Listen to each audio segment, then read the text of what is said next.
What's going on, guys? I'm Chris, and welcome back to the channel.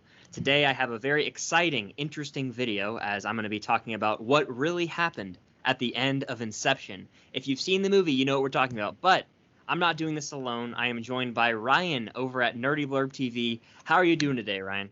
Dude, I am so great. This is so awesome to be here. So stoked. Been a fan of the channel for a long time.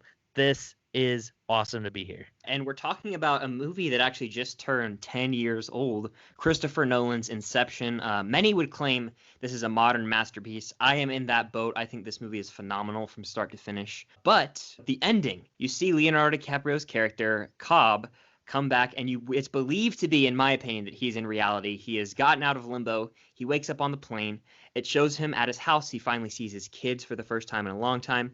He takes Maul's totem, spins it, and it's spinning, and then we don't know. The movie cuts. We think it might do a little bit of a stir, a little shake as if it's going to go down, and the movie cuts to black. So I've always been under the impression that he wakes up on the plane. He's in reality, obviously, I think. He got out of limbo, and then I think he's in reality. There's a few theories I have, but I'll let you go ahead and say real quick, what is your stance on it? Because I'm curious to hear. We kind of differ on this.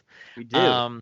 We differ on it, and my theories are all backed up on things that we have talked about in the past. You don't know that yet, and that's why I was really excited to talk to you, because not only is Inception, yes, a masterpiece, yes, 10 years old, yes, thought-provoking, but it is a movie that wasn't written with an ending. It's up to our perspective. So not even one person can be like, "Nuh-uh, Nolan said this."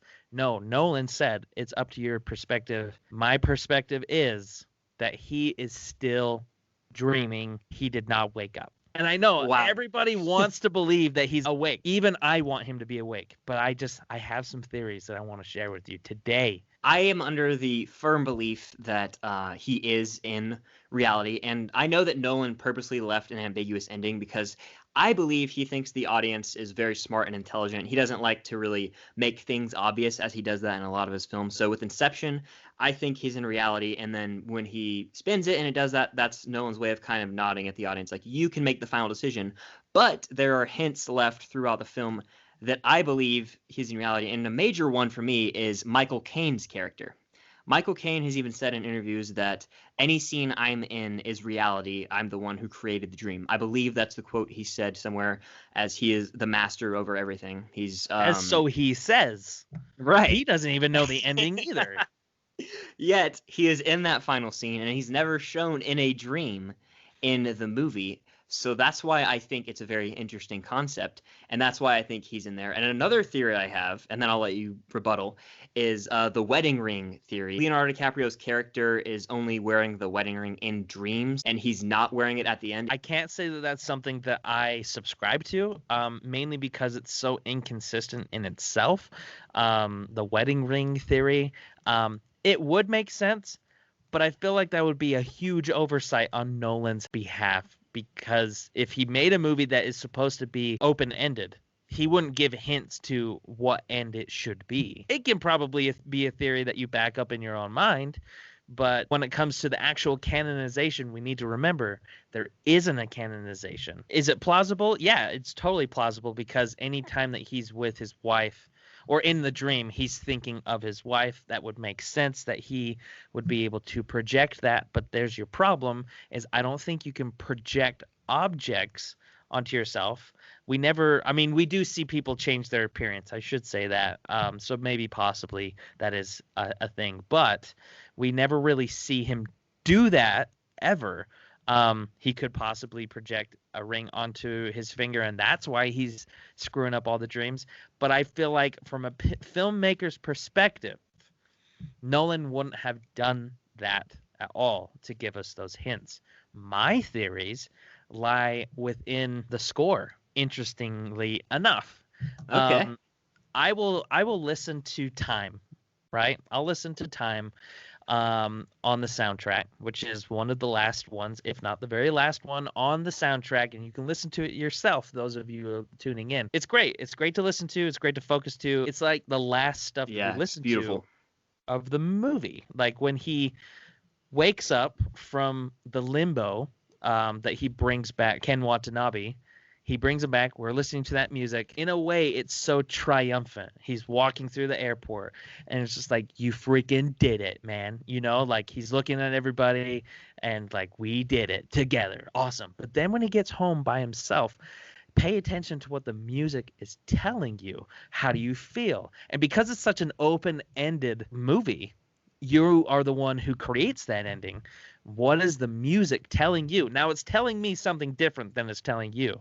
But when I listen to that, I hear tragedy and I hear sorrow. It's sad. And then he turns and sees his kids turn and see his face, something that he tries to avoid throughout the entire movie. Now, a lot of people have said that, well, it's definitely reality because now we see their face. That's not true, because we could have seen their faces within dreams. He, in fact, tries to not see their faces. He knows that as soon as he sees his kid's face, he's going to run out there. And that's exactly what it did before he checked the totem, something you wouldn't do in reality.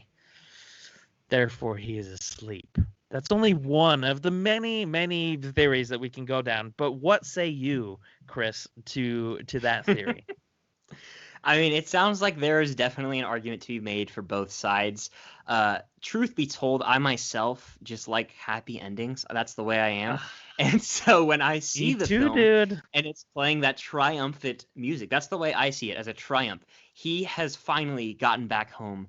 When he passes through the passport thing, that's one of my favorite moments. Like the look on his face is like, oh, am I gonna get there? And then he does. And then when he finally gets home and you see James and Philippa, his children's face for the first time, and he embraces them, and then I just think that it has to be reality in my mind, because if it was a dream, I would be unsatisfied. And I like that Nolan left it up to the viewer. It's ambiguous, but if it was still a dream, I would not be satisfied with the film's conclusion. And you do think it's a dream, but are you still satisfied with the conclusion?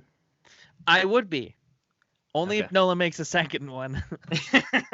It's one of those endings that years from now, 30 years from now, say, the ending of Inception will still be puzzling and talked about by not only like film scholars, but fans of movies in general. Anyone who watches the movie, they're going to be looking up articles, watching videos. And I just think that that's what Nolan does best. He leaves it up to the viewer. It is ambiguous, but he's in reality. And I know that I can't say that concretely. But I do have a question for you. I so hardcore believe he's in reality. I know, and I want to believe too, because I do myself like happy endings, because like you definitely want to see that. Some of my favorite endings of movies have also been open-ended or totally tragic, like the end of, and these are all spoilers, by the way. If you have not seen any of these movies, especially Inception, you are going to get things spoiled. You already have got things spoiled. But the end of Pirates of the Caribbean 2, Dead Man's Chest, he dies, you know, like he's dead. Like, and then they have to go and get him. That's kind of like my theory and everything, like if that were the case. But I'm okay with a movie ending on a sad note, you know, like I'm fine with that, because it tells a story in itself, because it's a cautionary tale. And be like, don't be like Cobb, learn how to let go and live your life. That's kind of the triumphant story for me, not so much for Leo, but for me, it tells me that I can be free of the things that shackle me down and try and keep me away from. I do have a question for you, though. Whenever you have doubt settle in your mind about it really being reality, at what point do you feel like he still could be dreaming, if you subscribe to that notion? So you're saying, like, at the end of the movie, how could he still be dreaming? No, not how could he. At what point in time is he asleep in reality? So if he really is dreaming in reality, what point of his life is he sleeping at? Yeah, that's the thing. Like, we see him in reality. It's certain that he's in reality when he goes under on the plane, and then he wakes up on the plane. So that's why I have just always think. Right. Because here's my other theory. Okay. That not too many people, I feel like, subscribe to. In Mombasa, he meets up with Tom Hardy. They have a few laughs. He runs away from some anonymous corporation, which, by the way, why is he getting chased? We never know. We don't need to know. That's what makes a good movie. But because of how vague it is, what if that's the dream? In fact, he goes and checks out the chemist who he's trying to go and find to check out a sedative. He then goes under in a dream to then come out all frazzled, and then pulls out his totem to then spin it. But the problem is that it never spun. In fact, it never even hit the surface that he put it on. What if he's still dreaming in the chemist area? I'm serious, dude. Like, seriously, think about it. He pulled it out and he put it down and it never left his hand. He got scared. Somebody walked in and he dropped it, and he didn't lose it, but we never see him pick it back up again. What's great about that movie is that it's edited as if you're dreaming. It just goes from scene to scene. So we don't really know what happened. So it does leave us with so many questions at the end. Is he really dreaming? And in Mombasa, that's where I think he's still asleep today. Wow. I have never thought about it that way. You make a compelling argument. The fact that we don't see him spin the totem in Mombasa, because like he splashes the water on his face, he just kind of drops it. So that's a very good point. I think that Nolan did that on purpose. I mean, for sure, right? I mean, he did that to leave it up to the viewer because he likes to do that. I personally just don't want to get like I love the movie so much. I don't want to even give those ideas any like credit or anything, because I want to view it a certain way. And I feel like a lot of people agree. They're like, I just want to view it as reality.